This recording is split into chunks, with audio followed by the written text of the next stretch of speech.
All right, well, welcome back to the House of Common show. We are so glad that you have joined the boys and I to hang out and to talk about life. In this segment, we're going to be looking at where we go next and trying to find hope in the midst of the difficulty that we've seen over the last 7 days. Jason, fun guy, Steeler City, homie, my man, what have you seen in the last 7 days, whether it's on social media, whether it's just in phone conversations, whatever else it is, that has brought you a little bit of hope seeing where we're going to be able to go in the future? Well, you know what? I think for us really to see how we are going to go in the future, we have to look at the past first. And I think about how Martin Luther King stated a number of years ago how America needed to be born again. And so the example he used was Nicodemus when Jesus was speaking to him and telling him how he needed to be born again, how he needed to change. And so there needs to be a complete rebirth with many of the thinking, many of the systems, and many of the processes that go on in America. And systematic racism needs to be completely eradicated. And the thinking of people being united, one man, being united under one nation, all that needs to happen. And so this is a point in time where even though some of the systems right now that are there put in place might try to hinder that right now, some of the politicians, but this is something that even as Barack Obama going to the future was saying how he was very happy and pleased to see that many young people were standing up and showing out their rights to protest. And as I stated earlier before, how seeing so many different nationalities all standing up. So this gives me hope. And it's really exciting because obviously this is something that started with America being the superpower, and it seems like this is translating all over the whole world. And so something that's starting there, we're all praying, we're believing that it's going to continue and spread so that all men would be really created equal in the eyes of God, and that men would actually practice that. Yeah, what gives me hope as well is the fact that because of everything that's taking place, awareness or more of awareness of the injustices that that people of color face is happening. When it comes to any issue that somebody faces, the first step in eradicating that issue is for the individual to recognize that they have a problem.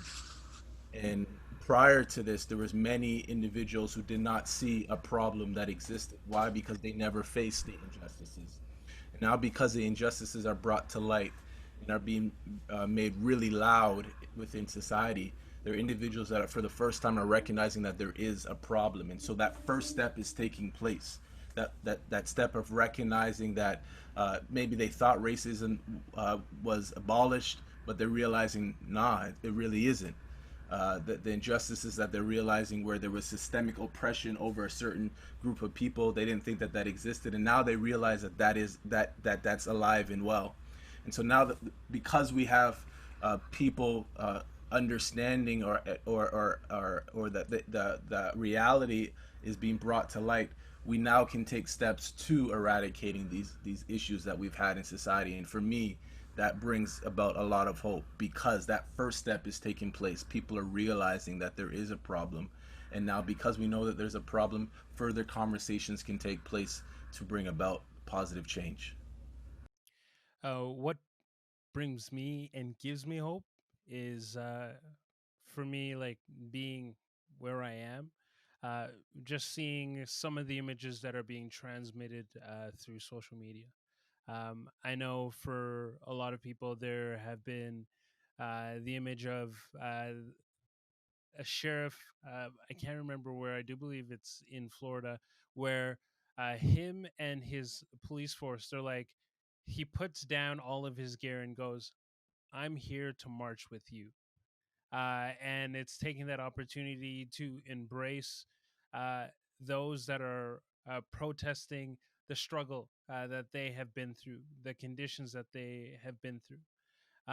And then also like seeing just on some level, and I know we're not there as yet, but Martin Luther King had said that 11 o'clock on a Sunday morning is the most divided time in America. And having had the opportunity to look in to see uh, American church leaders make an effort to be able to bridge that gap, to be able to say that we need to be united.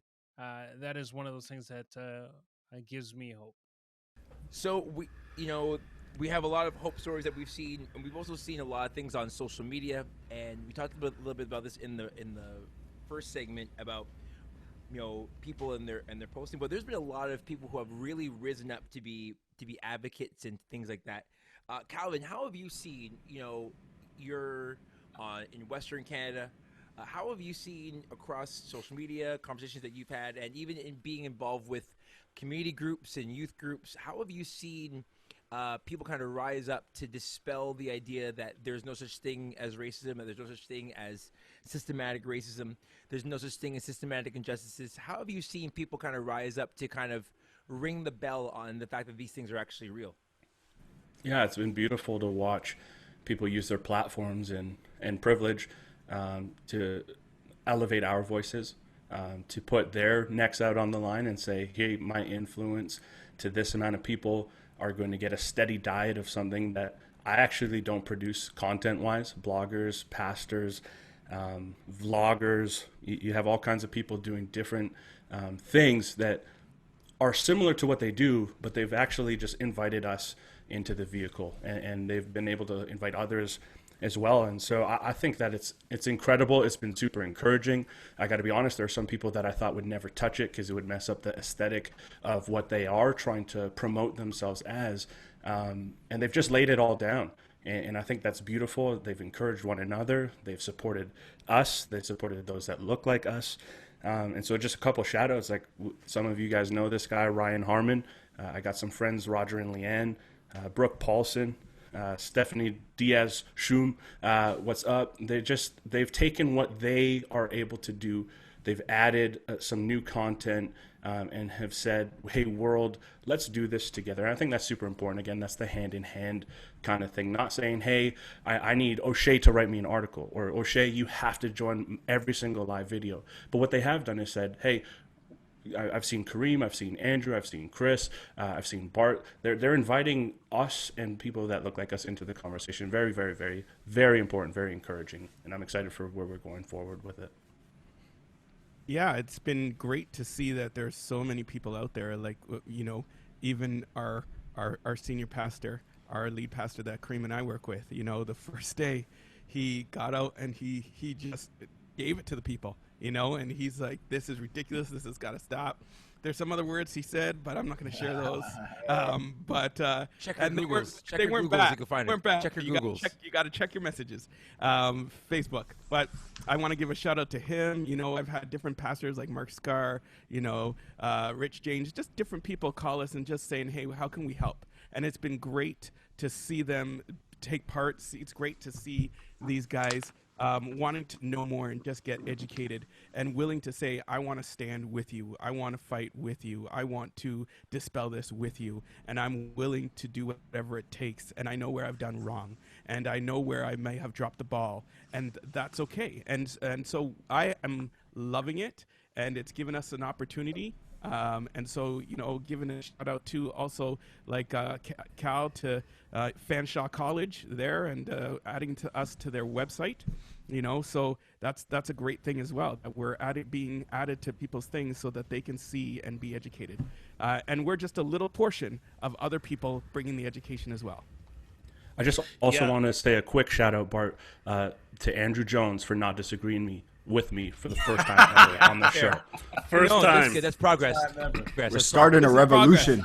Good progress. Hand, buddy, hand in hand. Progress wait till happens next week. everywhere. But next week, I'm coming ready. There's progress. Can you imagine happening if Andrew was like? Can you imagine if Andrew was like, Calvin, I disagree with you when you talked about people that you were really excited for. Yeah, I think Bart? that's the needle that Adam was talking about. We're moving it forward. Andrew and Calvin soon are going to be in the same room, and they're going to hug it out, and it's all going to be blessed. But the truth say, we did have a lot of support. And it started in the streets in Minneapolis, and it grew all over the internet, and we even see it in our communities here in Canada, where people are offering platforms and offering a space for us to maybe share experiences. And I think only good things can happen when we get to understand human to human connections on a fundamental basis in front. And when you start to see somebody's testimony or their story, and you start to understand their approach and where they come from, you have such a greater value on the richness of their life. And I think we're seeing that exemplified. And I think we still have a lot of work to do, but at the same time, we have to claim this win. The message of injustice and how it affects people have never been spread so far and so wide as it has been this past 13 days. And I think this is the right step for us to take in the future.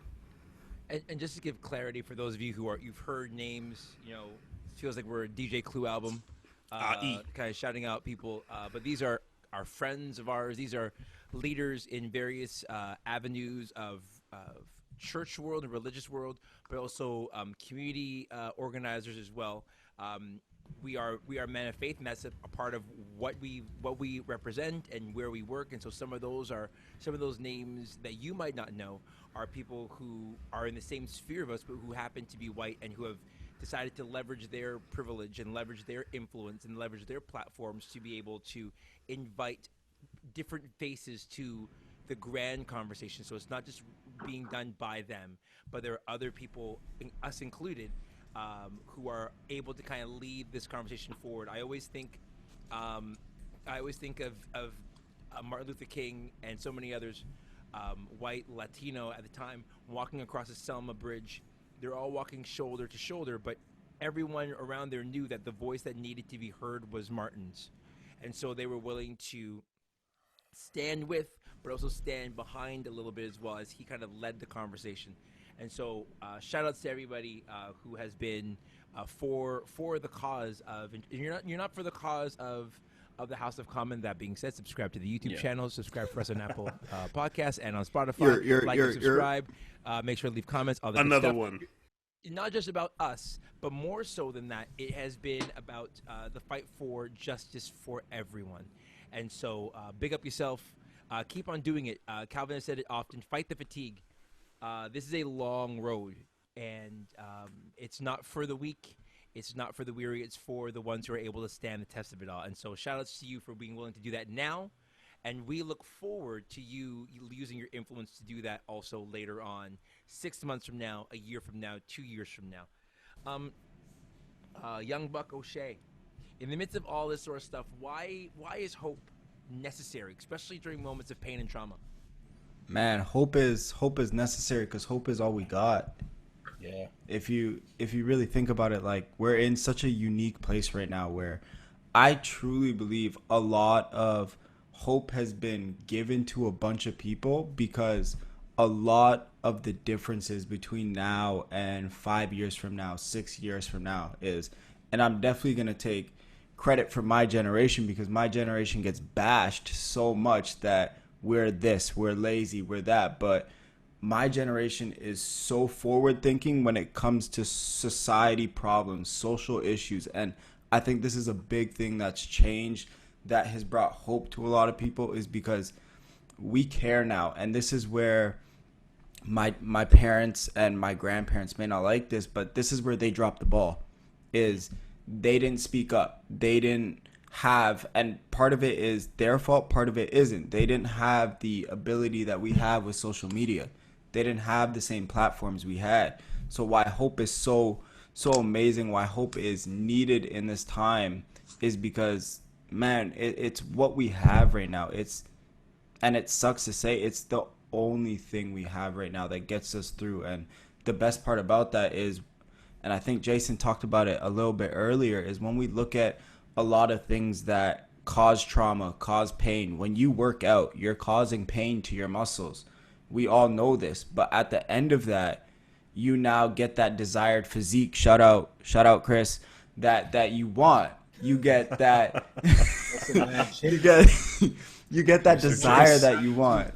Well played, well played, well played, O'Shea. That's why he's I got you. And like, when you look at even childbirth, like the most painful experience for a woman, that births great joy, where you're able to look after the 7 to 8, sometimes 12, 13 hours of labor that they're in, where as soon as you put that child in their hand, all of that goes away. All of that dissipates, because that hope that they had during that phase is now turned into joy. And this is the greatest part, is we're in the middle of that. We're in the middle of that hope. We're in the middle of that trauma. We're in the middle of that pain. And the greatest thing is, at the end, we can know and we can see that great joy is going to come out of this. Yeah, man, that's a good take. A few names for you guys: Lincoln Alexander, Reverend Addie Ailstock, Elijah McCoy, Portia White, Harry Jerome, Mary Ann Shadd, Jean Augustine, Rosemary Sadlier, and Dudley Laws. If you don't know who those names are, but you're posting Black Lives Matter on your Facebook page and you're talking about racism in Canada, this is the heritage that we are now walking into. The reason why the road is easier for us now is because of these people and many more who have come before us. And hope is so important in this time, because hope brings perspective, and we allow ourselves to share the stories of progress to our children. This is a long fight. It seems really big now, and it seems like there's a lot of progress being made now, but it is far from over. And I would dare say that I don't know if I will see the end of this fight in my lifetime or my daughter's lifetime. But we have to share the stories of hope, and we have to share the stories of the good that is coming, not just of Black activists, not just of minority activists, but of everyone who takes up and champions this fight, so that the legacy we leave to our children and their children will not just be a legacy of pain, but that it'll be a legacy of progress. And that's important for us to pass on, so that the fight can continue and so that the fight can be seen to fruition. Before we get ready to close off this segment and close off this episode of the House of Common, we have live and direct on road, the official road man dem. He's on route. Watson's in the building. Roadside. And we are setting up. Steffan, I want to set you up so easily. I want to alley-oop you. We're talking about hope, and why hope right now is super important for us in the midst of pain and suffering. Steffan, I throw it to you before we get ready to conclude this episode. Why do you think hope is valuable right now? Well, I believe that thanks for the setup, Chase. Hope is valuable because, listen, we're seeing things start to change, and that is all we hope for. And we're seeing our hope sort of just the seeds of what has been planted years ago, and what's happening today. It's just being, it's starting to bubble up to the surface, and we're starting to see allies, people we've wanted to become allies, be allies, and we're starting to see people recognize what's going on, and people really owning up to the past and wanting to make a difference and be different than what their ancestors were. And so we continue to put hope in that, and I'm excited for what is to come in the future as these days drag on. There's a tweet, I think I put it in the group chat. I'm pretty certain I did. And the tweet said something to this effect. It said, one thing for sure is that Black people gonna laugh. And Tim mentioned that a little bit earlier in our first segment, about how, because of the difficulty of life, Black people, West Indian, American, African, whoever else, we always seem to find joy in the midst of sorrow. Hope is a really, really, really powerful thing. And I wrote something down this afternoon. When it says that, one thing for sure is that Black people go and laugh, it doesn't mean that Black people find what's happening now is funny. It's not at all. What it does mean is that Black people will find hope in the worst of moments. Hope has kept our culture alive for centuries. Hope has kept us overachieving when the decks were stacked against us. Hope has helped us shoulder the load or expectations. Hope has helped us live through fear or being canceled. Hope has withstood chains, ropes. It has withstood kidnappings and displacement. It has withstood white-only signs, fire hoses, guard dogs. It has withstood let me touch your hair. It has withstood you are so well-spoken. It has withstood cultural appropriation. It has withstood 3 strikes. There are good people on both sides. Shut up and dribble. Hope has birthed art that has changed culture and changed the world, from Hattie McDaniel and Sidney Poitier to Denzel Washington, Viola Davis, Monique, and Mahershala Ali. Hope made jazz. Hope birthed hip-hop. Hope created Do the Right Thing and Coming to America, Boys in the Hood, Friday, Moonlight, and When They See Us. Hope birthed leaders in medicine, law, education, digital, art, and even politics. Hope created laughter through pain, joy, and sorrow. Hope waded in the water. Hope sang, we shall overcome. And hope sings, we're going to be all right. This week has been stacked, but pain does not kill hope. Pain, instead, it births hope. And while we do anticipate hope's arrival, we, like Sam Cooke, we wait, expectantly singing, a change is going to come. And we're so glad that you, the audience, has decided to wait alongside with us. This has been the House of Common Show. Make sure to turn the lights off when you're going upstairs. Good night, everybody.